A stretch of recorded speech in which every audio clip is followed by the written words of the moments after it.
નમસ્કાર મિત્રો, હવે જૂન પૂરું થવા ઉપર છે, ગરમી એ પૂરી થવા ઉપર છે. લોકો છે એને વરસાદની રાહ જોઈ રહ્યા છે અને એમાં પણ ખેડૂતો છે એ વધારે રાહ જોઈ રહ્યા છે, કારણ કે આ સમય વાવણીનો છે અને કંઈક સારો વરસાદ આવે તો એ લોકો એમના ખેતરમાં અન્ન વાવી શકે.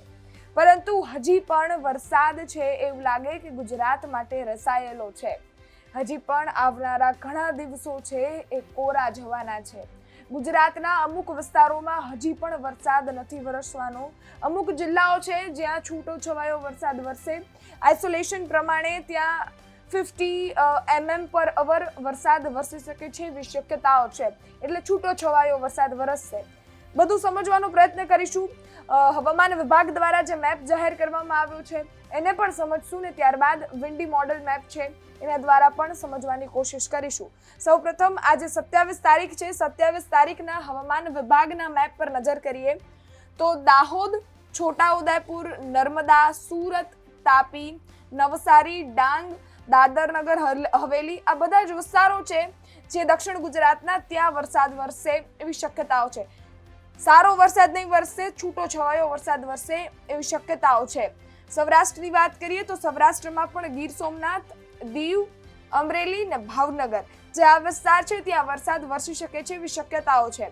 વાત કરી લઈએ ગીર સોમનાથ અને દીવ, આ બંને દરિયાઈ વિસ્તારો છે એટલે ત્યાં એટમોસ્ફિયરમાં વરસાદ આવી શકે છે એવી શક્યતાઓ છે.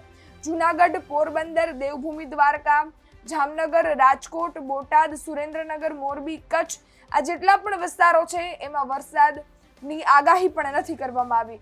પોરબંદર, દેવભૂમિ દ્વારકા તો દરિયાઈ વિસ્તારો છે તે છતાંય ત્યાં વરસાદ નથી વરસવાનો. આ થઈ ગઈ 27 તારીખની વાત.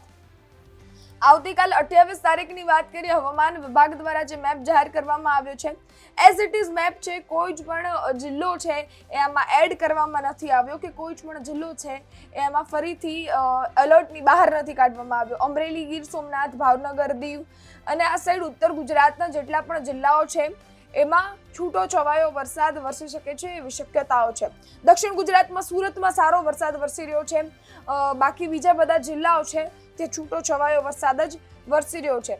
વિન્ડી મેપ દ્વારા સમજવાની કોશિશ કરીએ, સમય દ્વારા સમજવાની કોશિશ કરીશું. આજે 27 તારીખ શનિવાર 11 વાગ્યાની વાત કરીએ તો આ જેટલો પણ બ્લુ કલરનો તમને એરિયા બતાવી રહ્યો છે તે છૂટો છવાયો વરસાદ હાલ વરસી રહ્યો છે. આ ભુજ છે, ગાંધીધામ છે, જામનગર છે, આ બધા વિસ્તારોમાં હાલ છૂટો છવાયો વરસાદ વરસી રહ્યો છે. આગળ જઈએ, પોરબંદર છે, આ અહીંયા કોડીનાર છે, આ બધા વિસ્તારો છે ત્યાં વરસાદ નથી બતાવી રહ્યો. રાજકોટમાં પણ વરસાદ નથી. ભાવનગર, આ જે બ્લુ ડોટ્સ તમને બતાવી રહ્યા છે ત્યાં વરસાદની શક્યતાઓ આ 11 વાગ્યામાં બતાવી રહી છે. આવનારા સમયમાં વરસાદ વરસે કે કેમ એ મેપ ચેન્જ થશે એટલે ખબર પડશે. સુરત છે, વલસાડ છે, વાપી છે, આ બધા વિસ્તારોમાં હાલ વરસાદ વરસી રહ્યો છે. તમે જોઈ શકો છો આ બ્લુ કલરનો જેટલો પણ એરિયા છે ત્યાં બધે વરસાદ વરસી રહ્યો છે. ઉપર જઈએ તો વડોદરામાં પણ વરસાદ નથી. અમદાવાદ, ગાંધીનગર આ એક પણ એરિયામાં વરસાદ નથી. જેમ જેમ આગળ કરશું એમ 1 વાગ્યાની વાત કરીએ તો 1 વાગ્યામાં પણ વરસાદ બતાવી નથી રહ્યો.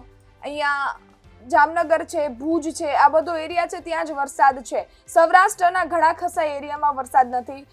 અમરેલીમાં પણ વરસાદ નથી બતાવી રહ્યો. બોટાદમાં વરસાદ નથી. બાકી નીચે આવીએ તો ધારી, રાજુલા, મહુવા સાઈડ વરસાદ છે. મહુવા તો ખેર ત્યાં દરિયા છે ઘણા એટલે વરસાદ વરસવાની શક્યતા ખરી. ઉપર જઈએ, ભાવનગરમાં વરસાદ દેખાઈ રહ્યો છે. વડોદરામાં વરસાદ નથી. અમદાવાદમાં પણ વરસાદ નથી. સુરતમાં પણ આગાહી કરવામાં આવી છે, વરસાદ હાલ ત્યાં વરસી નથી રહ્યો. વાપીમાં પણ 6 વાગ્યાની વાત કરીએ છીએ સાંજના તો વરસાદ દેખાઈ રહ્યો છે. આ વાત થઈ ગઈ આજના તારીખના સાંજ સુધીના આગાહીની કે ક્યાં ને કેટલો વરસાદ વિન્ડી મેપ દ્વારા આઇસોલેશન કરવામાં આવ્યું છે અને કેટલો વરસી શકે છે. હજી પણ 2 દિવસ જેવી રીતે હવામાન વિભાગોના નિષ્ણાંકો છે એ આગાહી કરી રહ્યા છે કે આવનારા 2 દિવસ હજી કોરા નક્કોર જવાના છે. વરસાદ વરસવાનો નથી. ઘણા ખાસા એરિયાઓ છે જ્યાં વરસાદ નહીં વરસે. વિન્ડી દ્વારા જ આપણે 28 તારીખને પણ સમજવાની કોશિશ કરીશું. તો 28 તારીખે જો ક્યાંય જ પણ વરસાદ નથી બતાવી રહ્યો, કોરું જ દેખાઈ રહ્યું છે.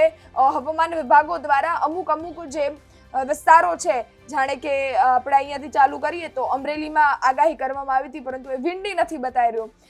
આવનારા સમયમાં 28 તારીખમાં વિંડી મેપ છે એ વરસાદની આગાહી નથી કરી રહ્યું, કોરું નક્કોર જ બતાવી રહ્યું છે. 28 તારીખના રોજ સવારમાં 5 વાગ્યાની વાત કરી રહ્યા છીએ તો ત્યાં વાપીના, વલસાડના જેટલા પણ દક્ષિણ ગુજરાતના જિલ્લાઓ છે તે છૂટો છવાયો વરસાદ બતાવી રહ્યો છે. અને આ જે તમે વેવ્સ જોઈ રહ્યા છો એ વરસાદના જે પવન છે એનું આખું આઇસોલેશન થઈ રહ્યું છે ને એના કારણે આ જે બ્લુ કલરના એરિયાઓ તમે જોઈ રહ્યા છો ત્યાં વરસાદ વરસવાની શક્યતા છે. આ 27-28 તારીખની 2 દિવસની વાત થઈ ગઈ. 2 દિવસ ઘણા જગ્યાઓએ વરસાદ વરસવાનો આઇસોલેશન પણ નથી કરવામાં આવ્યું. હવામાન વિભાગના જે નિષ્ણાંકો છે, જે આ બધું વેધર અપડેટ કરતા હોય છે, એમના દ્વારા પણ એવું કહેવામાં આવ્યું છે કે આવનારા હજી 7 દિવસ વરસાદ નથી વરસવાનો. આપણે 2 દિવસની વાત કરી, હજી પણ 29-30ની અપડેટ ગુજરાત તક તમને આપતું રહેશે.